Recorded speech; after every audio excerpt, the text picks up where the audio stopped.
friends, Harvey Michaels here. Welcome back to our wild ride with Danshui President Plunge Spear Bloom, a story that had me on the edge of my seat while writing it. I'm excited to share a taste with you today. If you're new here, go ahead and tap that like button and subscribe. You won't want to miss what's coming next.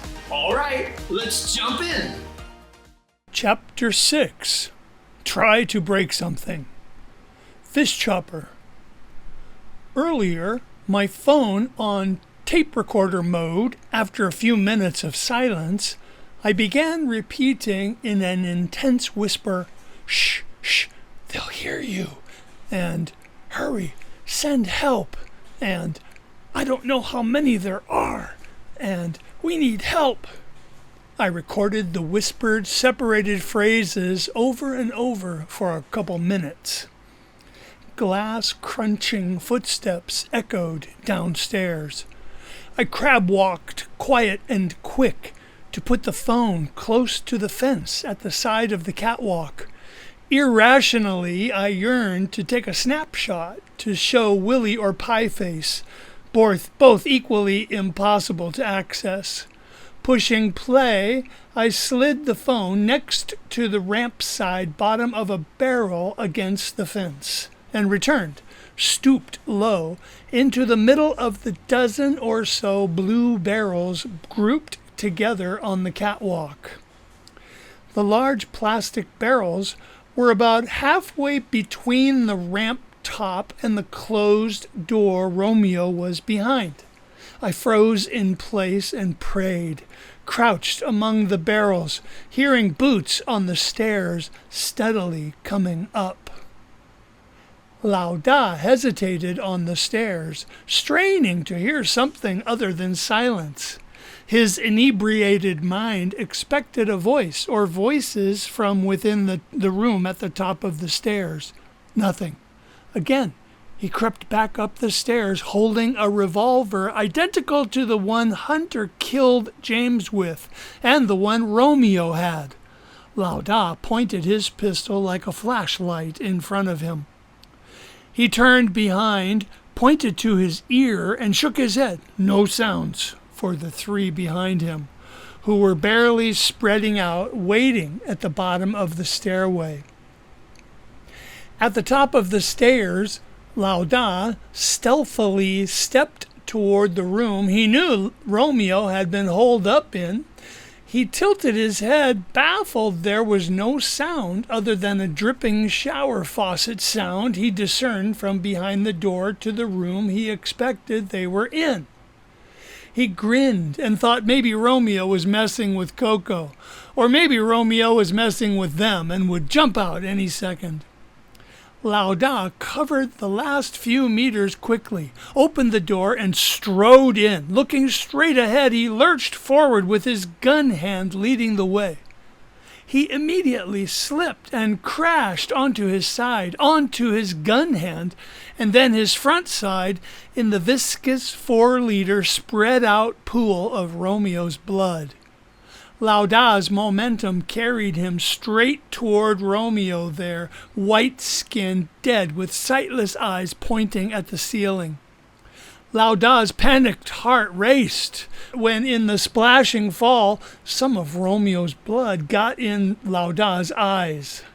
He pushed off Romeo and the bloody futon and scrambled in vain to get to his knees, slipping and falling again, rolling over in the sickening mess. Lao Da almost vomited from the intense coppery smell of Romeo's blood covering him then, and the other stink, apparently from Romeo's pants. He blinked to clear his eyes and painstakingly crawled up, his pistol now covered red, his fingers now smashed and screaming at him.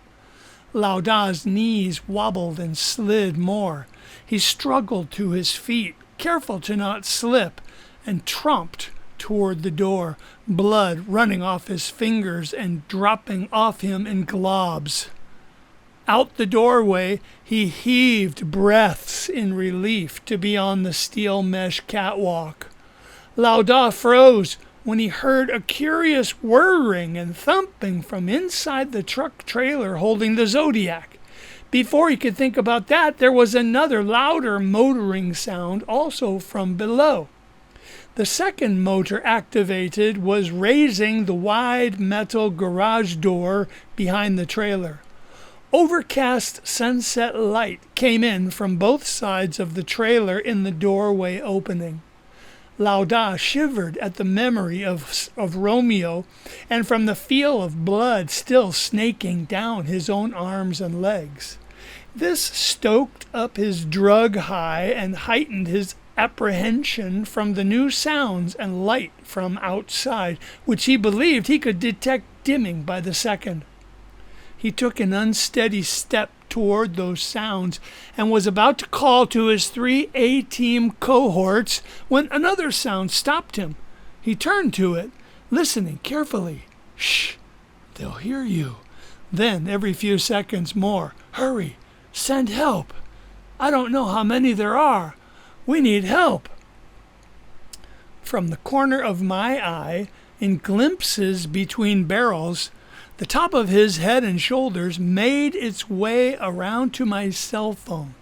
He would come around the group of barrels and see the phone just as he got to that third-floor catwalk fence, where the phone was resting behind the lone barrel sitting there. It had been over 35 years since the coach's whistle and drill sergeant style of tackling instructions, not too long ago when it was life or death. I remembered from football to keep low and bend my neck back so I would strike with my forehead and not the top of my head. Swallowing then, I felt like a muscle knot inside my throat. The steel mesh catwalk proved ideal for traction, and I charged, rushing out. I stunned him even before we collided because he somehow recognized me and gasped, "You!" He was back on his feet when I caught him. I caught him with my phone in his left hand and his gun in his right. I slammed into him, driving him over the fence. He dropped the phone, but not the gun. Like Romeo did, he got off one shot, but this time it missed me and ricocheted between metal. Piquiu! Piquiu! My plan was to crush forward and grab the gun. Both parts work. My left hand slid down his arm, slippery from blood, and grabbed away the gun. My headbutt to his chin and neck drove him over the belly-high fence like a swift-moving high jumper. Somehow, in a split second, I realized he was launching over, and I had a free hand, so I grasped frantically with my free right hand and grabbed at what I could, his shin. But the blood on his pants made him too slippery to hold. All I did, unintentionally, was straighten him enough to ensure he fell straight down. Ahua found a wide, sheltered place along the forward wall to stash Wang Sanbao and Coco between stacks of boxes about 10 meters from the parked trailer.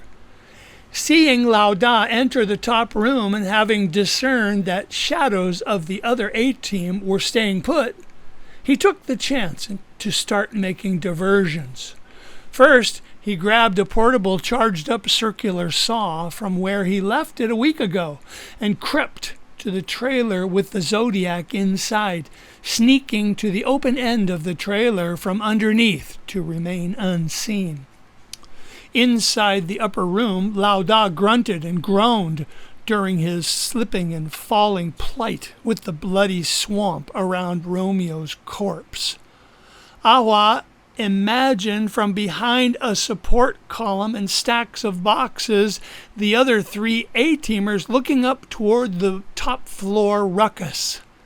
Ahua reached into the trailer, placed the circular saw on the floor of the trailer, turned it on the lowest speed, pushed it past the side of the Zodiac, and darted back under the trailer.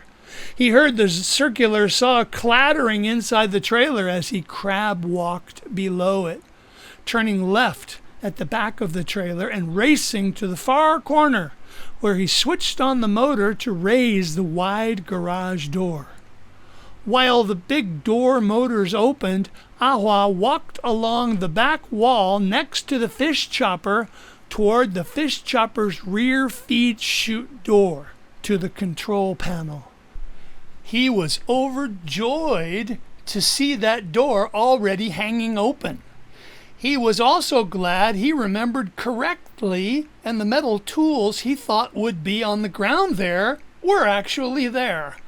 It was grimy and gross around outside, but the surface inside the fish chopper gleamed clean.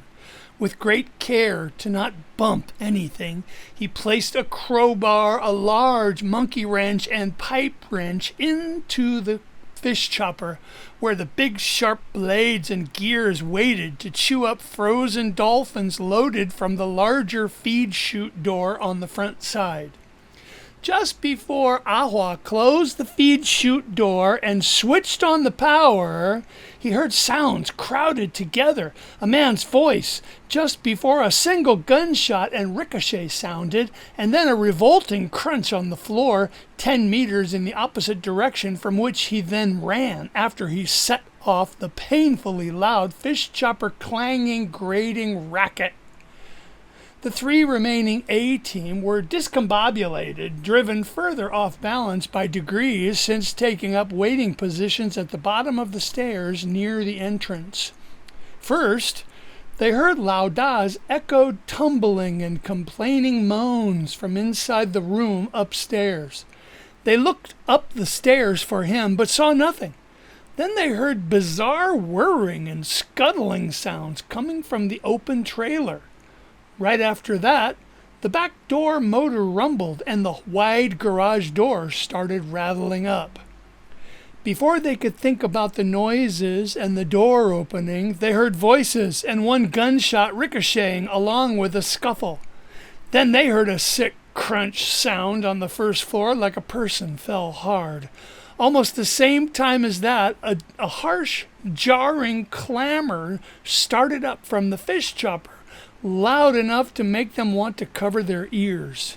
It took Lao Er only a few seconds to assume command. Lao San, you go to the fish chopper. I'll go to the trailer. Lao Ing, you cover the exit. Everyone nodded, and they crept off, twitching and fighting the urge to run, driven by drugs and adrenaline pumping through their veins. Ahua didn't try to squat and see what or who hit the floor so hard under the catwalk. He didn't pause to evaluate how the fish chopper was doing, but shuddered as he made his way, remembering that was about to be his daughter's eventual destination. On his way to a point to ambush from, he tried to walk quietly, which was unnecessary. The cacophony from the fish chopper blades crashing furiously on metal tools drowned out any sounds his shoes made. I peeked out behind the plastic barrels, my intact phone repocketed, and saw the 3 other men no longer waiting for word from their leader. They broke up and began cautiously moving toward Turtle Skipper's noisy diversions. I forced myself to not yell, "They're coming!" Instead, I watched and waited for the best time to hurry down the steep catwalk ramp. When Romeo shot me, or when Coco duct-taped me up, or maybe just then tackling the man covered in Romeo's blood, something triggered that metal shard against my spinal cord, the frag. I knew it would probably accelerate into pain I could not endure for more than collapsing, something fractionally akin to inflamed sciatica I would get sometimes from my lower back to my heels.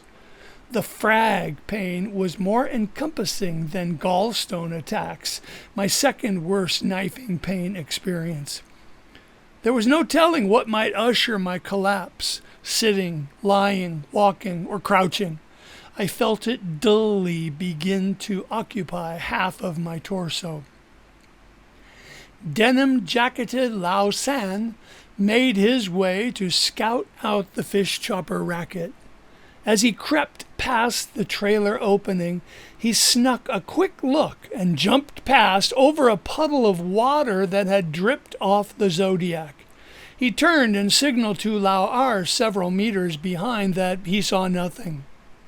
Lao San stepped hesitantly toward the left point of the giant pill-shaped fish chopper. His heart dropped when he passed the steel ramp and saw open-eyed Lao Da dead on the floor, horrifically covered in blood. Lao Da's full set of false teeth had popped out of his mouth and now lay in front of him. His neck was broken so that he appeared to have an elbow instead of an Adam's apple. Without stopping, and while stifling a scream, Lao San glanced up to look where Lao Da fell from, but his view was blocked by support scaffolding and 2 columns in front of the dolphin carcass freezer behind Lao Da, under the upper room where Romeo had kept the prisoners. In fright and trembling, Lao San turned forward, away from Lao Da's hideous corpse. He pulled his jacket down tight at the waist to help stop his body shaking from alarm and amphetamine rush. He resolved to stick to his task, though the noise from the fish chopper was loud enough to make his head pound and his teeth grind. Fear was overtaking him, urine released in his jeans. He crept forward, wrestling with extreme paranoia, nearly hyperventilating, until he got to the front rounded end of the fish chopper machine. Stalling, Lao San inched along. Just as he was about to peek around the corner, a quick series of gunshots came from Lao Ar's direction.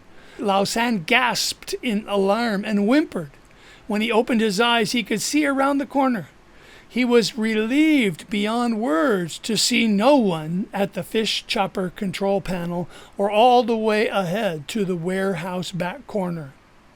Lao San made it to the control panel, but couldn't enable the off lever, and it practically gave him a psychotic episode from stress and the oppressive clanging at the fish chopper chute door. It was twice as loud there and made his eyes jerk in their sockets. He almost fainted in relief when he flipped the correct switch, pulling down the off lever, and the nightmarish racket clanged to a grinding stop.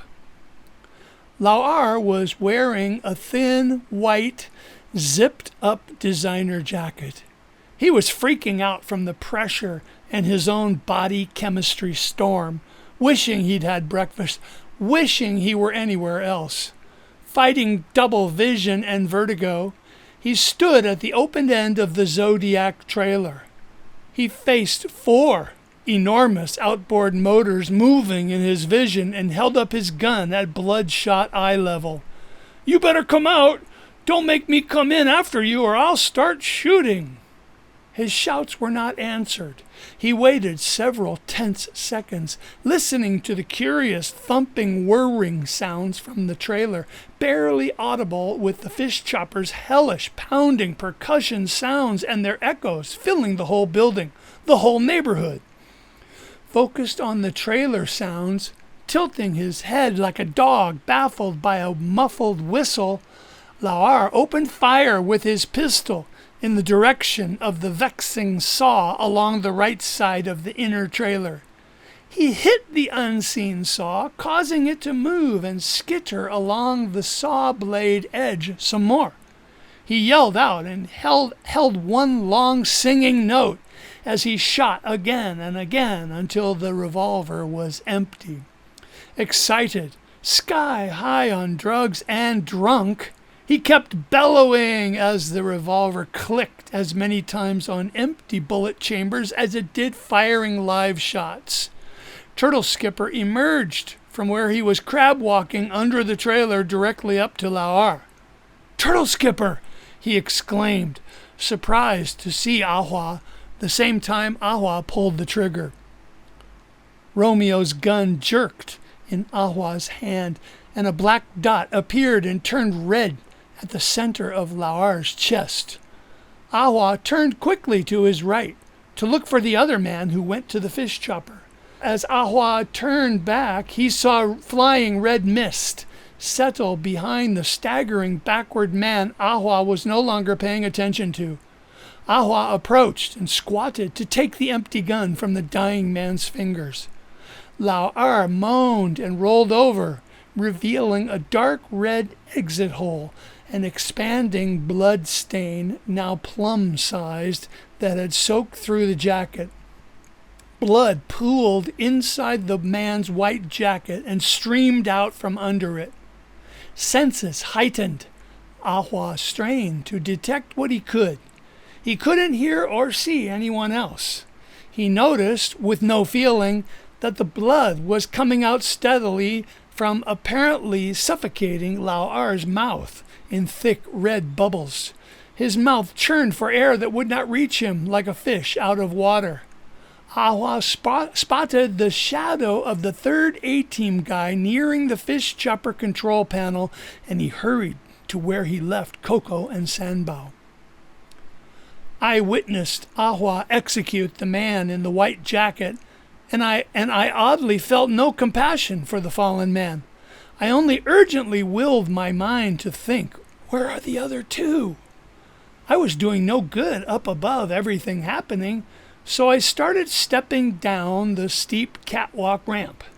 I got closer to the man in the half-white, half-red jacket and saw where his clothes pulled up a torso covered with tattoos, covered with blood. He saw me, and with his dying breath, despite the bubbles around his tongue and teeth, I understood what he said. You!